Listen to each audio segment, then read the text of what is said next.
نحمده ونصلي على رسوله الكريم اما بعد فاعوذ بالله من الشيطان الرجيم بسم الله الرحمن الرحيم لقد رضي الله عن المؤمنين إذ يبايعونك تحت الشجرة وقال النبي صلى الله عليه وسلم أرحم أمتي بأمتي أبو بكر وأشدهم في أمر الله عمر وأصدقهم حياء عثمان وأقضاهم علي وفاطمة السيدة نساء أهل الجنة وقال النبي صلى الله عليه وسلم لكل نبي رفيق ورفيقي في الجنة عثمان اللهم صل على محمد وعلى آل محمد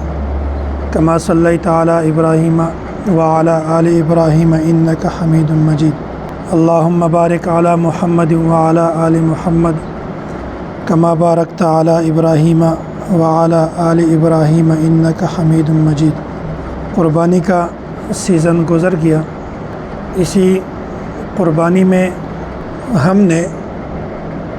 اللہ کے حضور قربانی پیش کی ہے۔ حضرت ابراہیم علیہ السلام نے قربانی کی، جس کی وجہ سے تمام امت آج اسی عملاً قربانی میں مشغول ہیں۔ تو یہی قربانی کا طریقہ شروع سے آج تک چلا آ رہا ہے کہ بہت سارے لوگ ایسے ہیں جو مال کی قربانی کرتے ہیں، جان کی قربانی دیتے ہیں، اپنے آپ کو اللہ کے راستے میں قربان کر دیتے ہیں، اللہ کے راستے میں اپنے آپ کو شہید کرتے ہیں۔ تو انہی قربانیوں میں سے ایک قربانی حضرت عثمان غنی رضی اللہ تعالیٰ عنہ کی قربانی ہے۔ شاعر نے لکھا ہے کہ وہ لوگ جنہوں نے خون دے کر اس باغ کو رونق بخشی ہے، وہ لوگ جنہوں نے خون دے کر اس باغ کو رونق بخشی ہے، دو چار سے دنیا واقف ہیں، گمنام نہ جانے کتنے ہیں۔ تو انہی قربانیوں میں سے ایک قربانی مظلوم مدینہ، پیکر شرم و حیا، منبع جود و سخا، خلیفہ صوم، حضرت امیر المؤمنین حضرت عثمان غنی رضی اللہ تعالیٰ عنہ کی شہادت ہے۔ تو یہ قربانیوں میں سے ایک بہت بڑی قربانی ہے حضرت عثمان غنی رضی اللہ تعالیٰ عنہ کی شہادت۔ تو 18 ذی الحج یہ حضرت عثمان غنی رضی اللہ تعالیٰ عنہ کی یوم شہادت ہے۔ حضرت عثمان غنی رضی اللہ تعالیٰ عنہ کے والد کا نام عفان اس کے والد کا نام ہے، اور اس کی والدہ کا نام ہے اروا۔ 34 سال کی عمر میں حضرت عثمان غنی رضی اللہ تعالیٰ عنہ نے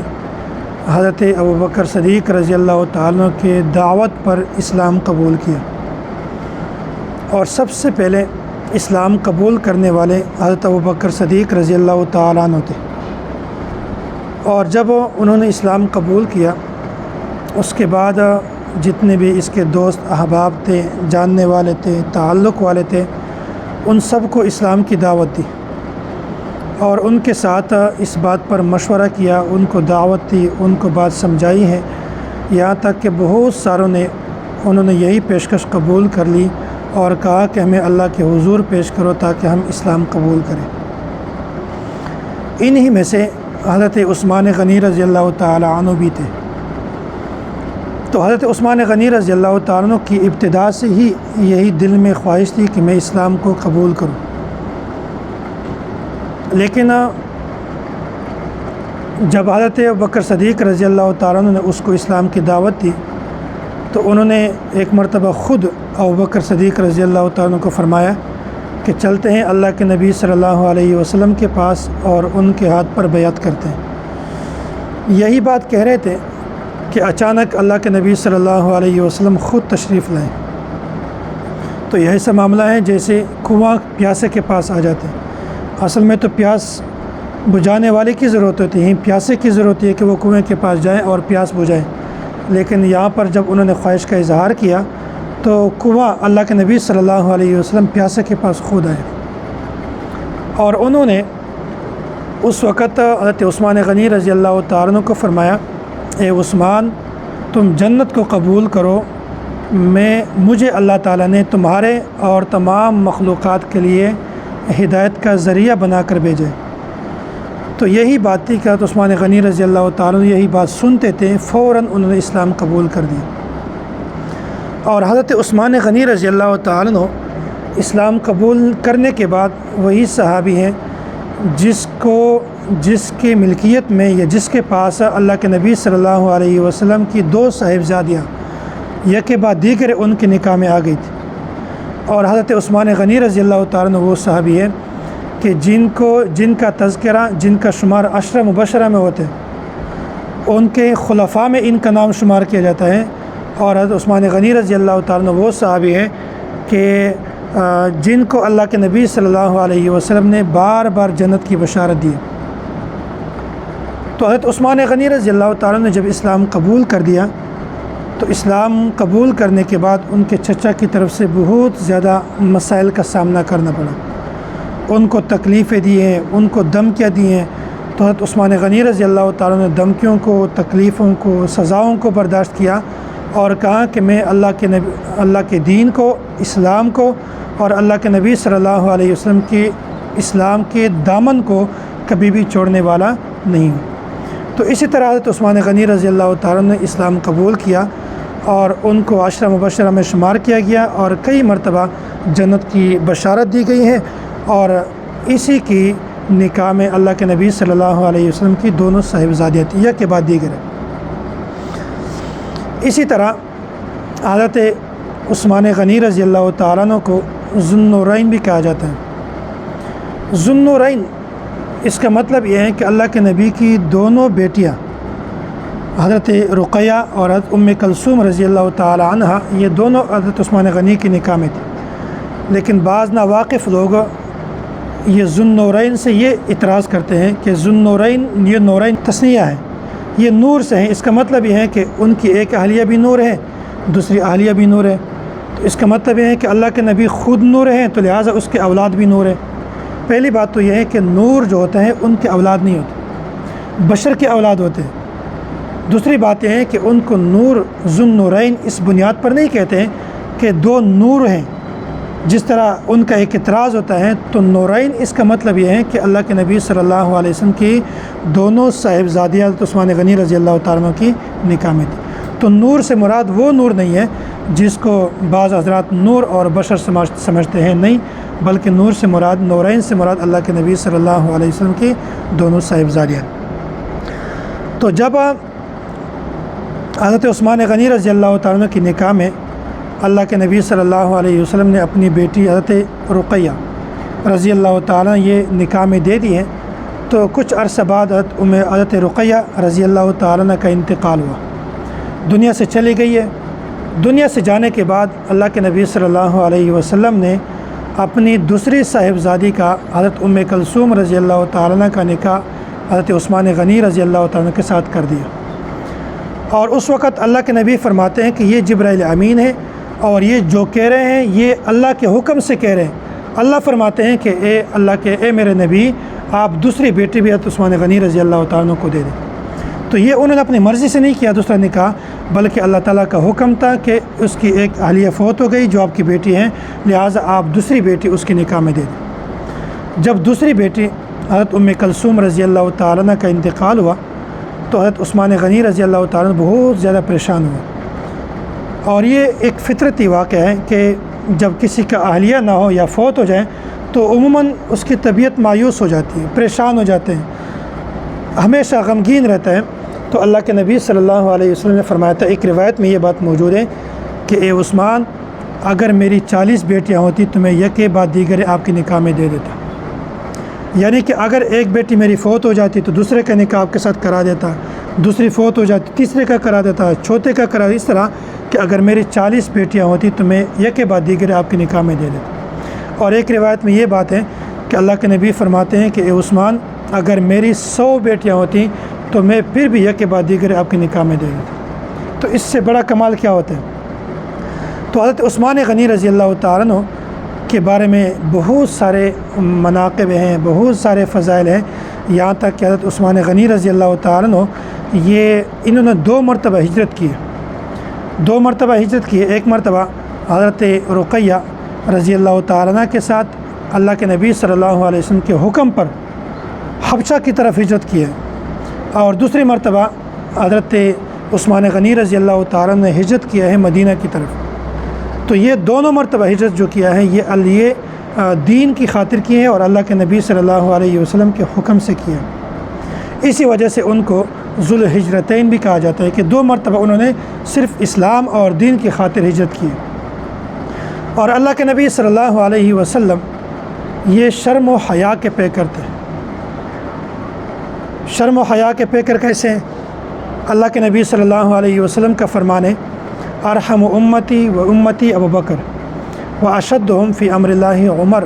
و اصدقہم حیاء عثمان و اقضاہم علی۔ یعنی اللہ کے نبی صلی اللہ علیہ وسلم خود فرماتے ہیں کہ میرے امت پر سب سے زیادہ رحم کرنے والا یہ ابو بکر صدیق رضی اللہ تعالیٰ عنہ ہے۔ ارحم امتی بامتی ابو بکر و اشدہم فی امر اللہ عمر، اور دین کے معاملے میں، اسلام کے معاملے میں سب سے زیادہ سخت حضرت عمر رضی اللہ تعالیٰ عنہ، و اقضاہم علی، اور فیصلے کے معاملے میں سب سے زیادہ بہتر حضرت علی رضی اللہ تعالیٰ عنہ۔ اور پھر فرماتے ہیں کہ اسی طرح حلال اور حرام کے معاملے میں، یعنی مسائل کے سمجھنے میں، سمجھانے میں زیادہ علم رکھنے والے وہ حضرت معاذ بن جبل رضی اللہ تعالیٰ عنہ۔ اور اللہ کے نبی صلی اللہ علیہ وسلم نے یہ بھی فرما دیا تھا کہ قاریوں میں سب سے بہترین قرات کرنے والے یہ حضرت ابی بن کعب رضی اللہ تعالیٰ عنہ۔ حضرت ابی بن کعب رضی اللہ تعالیٰ عنہ وہ صحابی ہیں کہ جن کے بارے میں اللہ نے خود اللہ کے نبی کو فرمایا تھا کہ تم حضرت ابی بن کعب رضی اللہ تعالیٰ عنہ سے قرات سنو، ان سے تلاوت سنو۔ اور جب اللہ کے نبی صلی اللہ علیہ وسلم نے ابی بن کعب رضی اللہ تعالیٰ عنہ کو یہ بات کہی تو انہوں نے کہا تھا کہ واقعتاً اللہ نے میرا نام لیا ہے؟ تو اللہ کے نبی نے فرمایا کہ جی ہاں، بالکل آپ کا نام لیا ہے کہ میں آپ سے ہی تلاوت سنوں۔ تو حضرت ابی بن کعب رضی اللہ تعالیٰ عنہ کہ اس وقت ہوش اڑ گیا کہ کیسے اللہ تعالیٰ نے باقی صحابہ کو چھوڑ کر میرا نام لیا ہے کہ میں آپ کے سامنے تلاوت کروں اور قرآن کریم سنوں۔ تو بہرحال اس طرح فرائض کے جو مسائل ہیں، میراث کے مسائل ہیں، اللہ کے نبی صلی اللہ علیہ وسلم فرماتے ہیں کہ میراث کے مسائل میں سب سے زیادہ علم رکھنے والے یہ حضرت زید بن ثابت رضی اللہ تعالیٰ عنہ۔ اور اسی طرح فرماتے ہیں کہ ہر امت میں ایک امین ہوتا ہے، لیکن میری امت کا جو امین ہے یہ عبیدہ بن جراح رضی اللہ تعالیٰ عنہ۔ تو اسی طرح اللہ کے نبی صلی اللہ علیہ وسلم ایک مرتبہ اپنے گھر میں تشریف فرماتے ہیں، تو یہ میں شرم اور حیا کی بات کر رہا ہوں۔ ایک مرتبہ حضرت ابوبکر صدیق رضی اللہ تعالیٰ تشریف لائے، اللہ کے نبی صلی اللہ علیہ وسلم جیسے بیٹھے تھے،